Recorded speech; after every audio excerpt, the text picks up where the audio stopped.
Okay, what's your name? It's J.R. Doherty. And how long ago did you have a liver transplant? Had a liver transplant 18 years ago. And what was the medication they first put you on to control your rejection? Cyclosporin. And how long after taking cyclosporin did you start having diabetes? About 5 years. 5 years. And at first, what was the treatment that they put you on? They put me on metformin to start with, and it didn't do well on metformin. I'd have highs and lows and feel bad a lot of the time.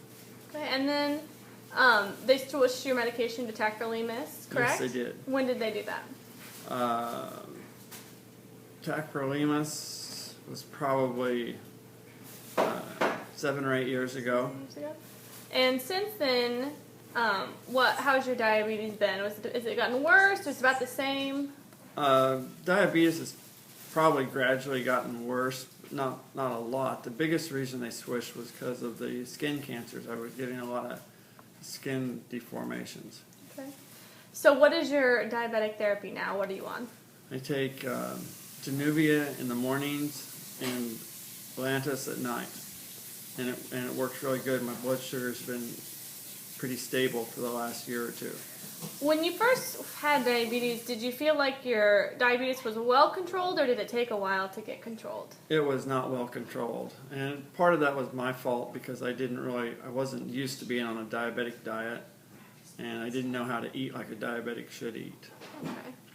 Do you think when you were first going through, transitioning to getting your blood sugar well controlled, and even now, do you feel like your blood sugar levels were what made you feel worse most of the time as compared to your actual immunosuppressant regimen?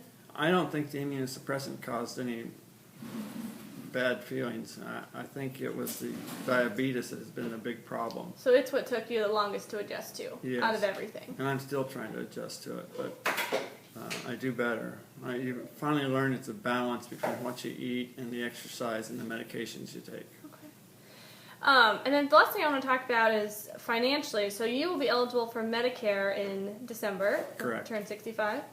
And I know you've done some research as to what's going to be covered, and your transplant medication will be covered through Part B.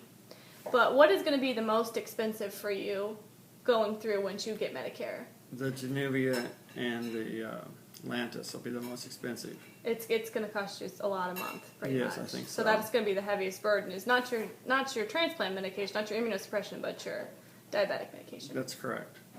Okay. Well, thank you very much.